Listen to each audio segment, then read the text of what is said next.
Shalom, selamat pagi Bapak Ibu Saudara-saudara sekalian.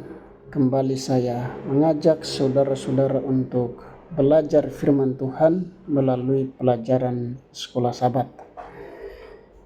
Mari kita bersatu di dalam doa sebelum belajar pelajaran Sekolah Sabat kita. Bapa di surga, Bapa yang penuh kasih, pada saat ini kami mau belajar pelajaran Sekolah Sabat. Kiranya Tuhan akan menolong kami untuk memahami setiap firman-Mu di dalam pelajaran ini. Terima kasih, inilah doa kami. Dalam nama Yesus kami berdoa. Amin. Pelajaran Sekolah Sabat kita, pelajaran yang kelima, triwulan yang pertama tahun 2025.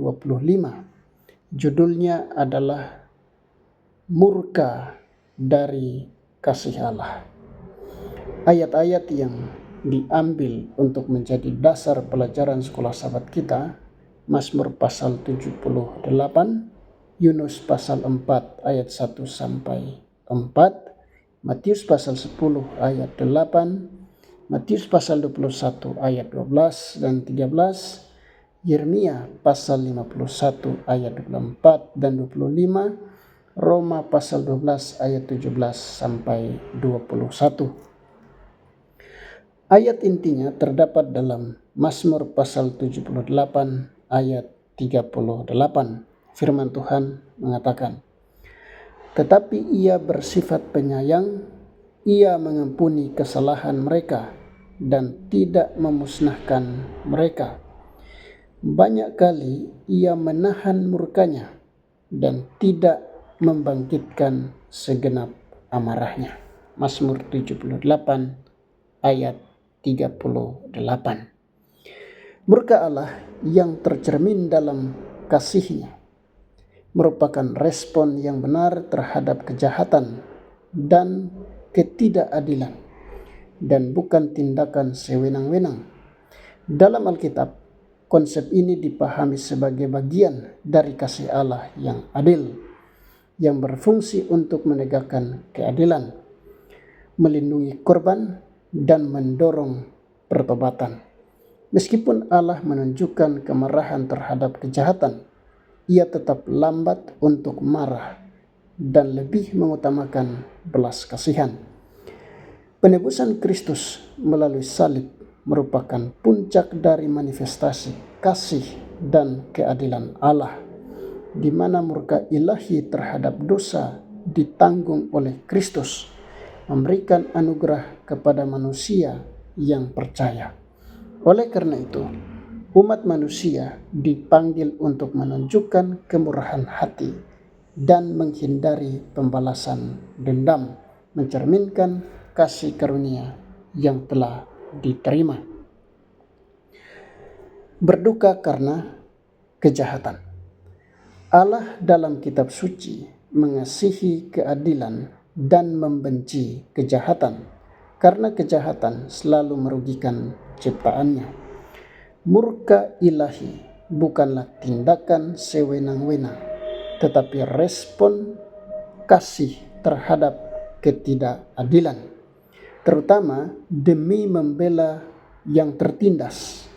Kitab suci menggambarkan siklus pemberontakan manusia, di mana manusia berulang kali jatuh dalam dosa, mengalami penderitaan, berseru kepada Allah, dan diselamatkan, namun kembali memberontak kepada Tuhan.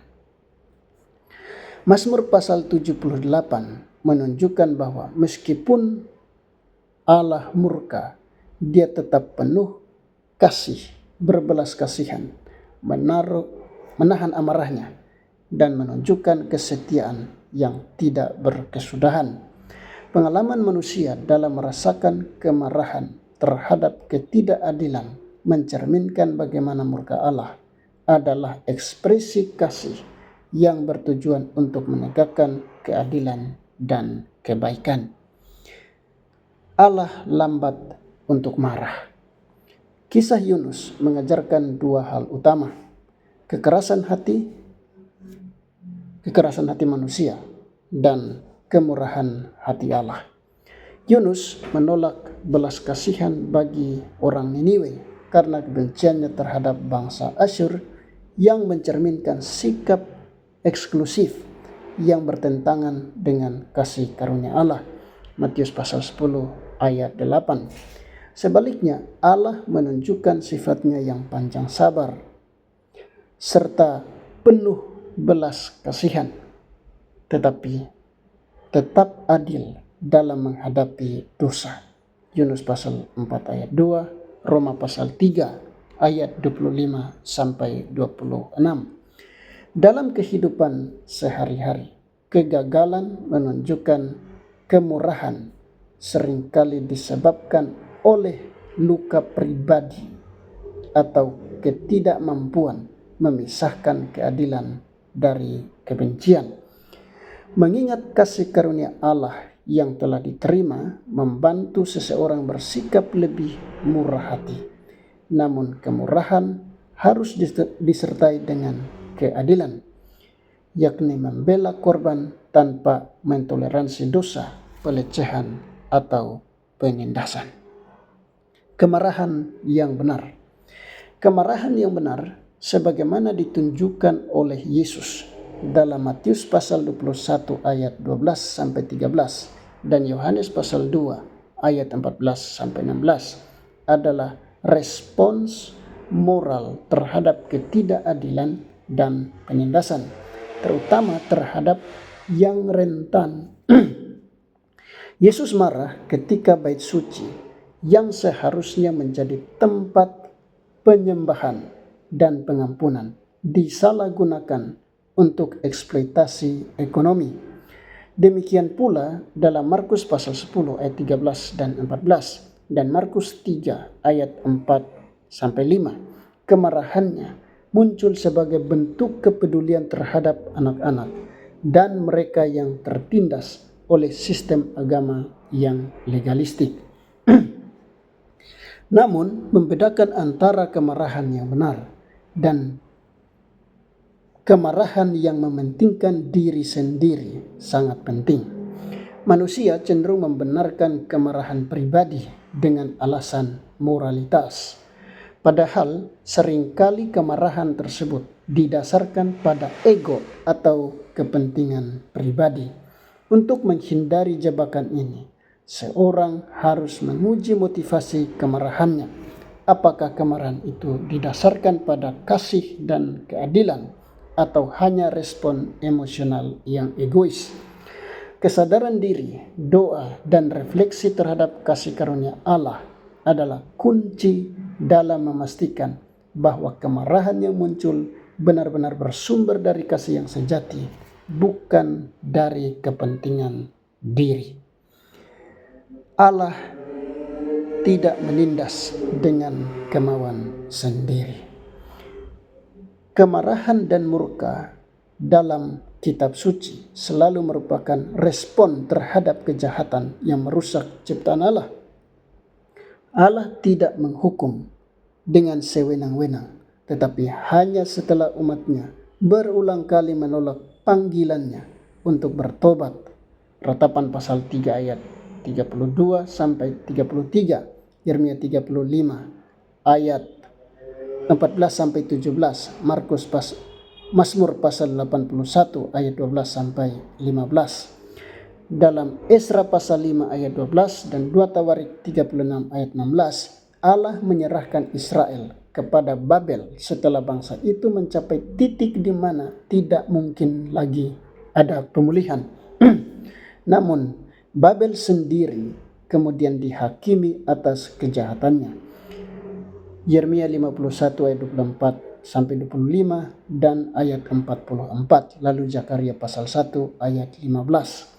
Kitab suci sering menggambarkan penghakiman Allah dalam istilah menyerahkan manusia kepada konsekuensi pilihan mereka sendiri. Hakim-Hakim pasal 2 ayat 13 sampai 14, Mazmur 106 ayat 41 sampai 42.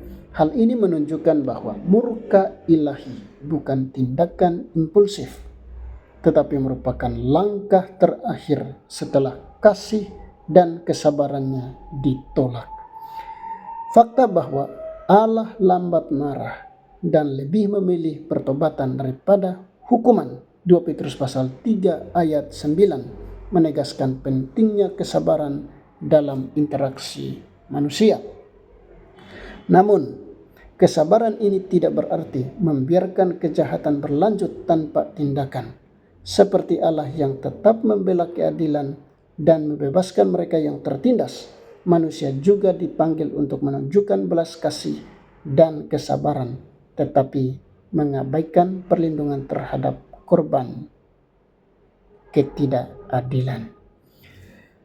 Menunjukkan kasih sayang. Penebusan Kristus merupakan perwujudan kasih dan keadilan Allah yang sempurna. Melalui salib, Kristus menanggung murka ilahi atas dosa, memungkinkan Allah untuk tetap adil dalam menegakkan hukum, sekaligus menawarkan anugerah kepada manusia. Roma pasal 3 ayat 25-26. Dengan demikian, keadilan Allah tidak diabaikan, tetapi dipenuhi dalam diri Kristus yang menjadi pengganti bagi manusia. 1 Tesalonika pasal 1 ayat 10, Roma pasal 5 ayat 8 dan 9. Karena penghukuman terhadap dosa telah ditanggung oleh Kristus, mereka yang percaya kepadanya dibebaskan dari murka ilahi dan menerima keselamatan. 1 Tesalonika 5 ayat 9. Kesadaran anugerah ini menuntut respon yang serupa dari manusia, yaitu menunjukkan kemurahan hati dan menghindari pembalasan dendam, sebagaimana yang diajarkan dalam Ulangan pasal 32 ayat 35 dan Roma pasal 12 ayat 17-21. Allah sebagai satu-satunya hakim yang adil berhak menuntut pembalasan, sementara manusia dipanggil untuk mengasihi dan mengampuni, mencerminkan kasih karunia yang telah mereka terima. Kesimpulan, murka Allah yang tercermin dalam kasih-Nya adalah respon terhadap kejahatan dan ketidakadilan, bukan tindakan sewenang-wenang. Dalam Alkitab, baik dalam perjanjian lama maupun perjanjian baru, murka ilahi dipandang sebagai ekspresi kasih untuk menegakkan keadilan dan melindungi korban. Allah lambat marah dan lebih memilih pertobatan.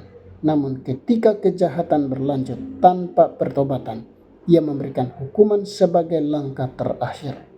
Penebusan Kristus di salib menanggung murka ilahi atas dosa, memungkinkan keadilan dipenuhi sekaligus memberikan anugerah.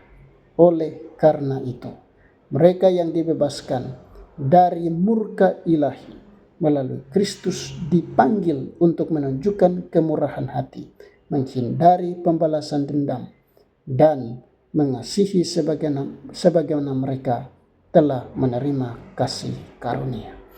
Itulah pelajaran Sekolah Sahabat kita pada saat ini. Semoga menolong saudara-saudara untuk tetap hidup di dalam kasih karunia Tuhan. Mari kita bersatu di dalam doa. Bapa di surga, Bapa yang penuh kasih, kami bersyukur untuk saat ini boleh belajar firman-Mu melalui pelajaran Sekolah Sahabat. Kiranya Tuhan akan memberkati kami sehingga setiap firman yang kami sudah dengar boleh dapat dihidupkan dalam kehidupan kami masing-masing. Terima kasih, inilah doa kami. Dalam nama Yesus kami berdoa. Amin.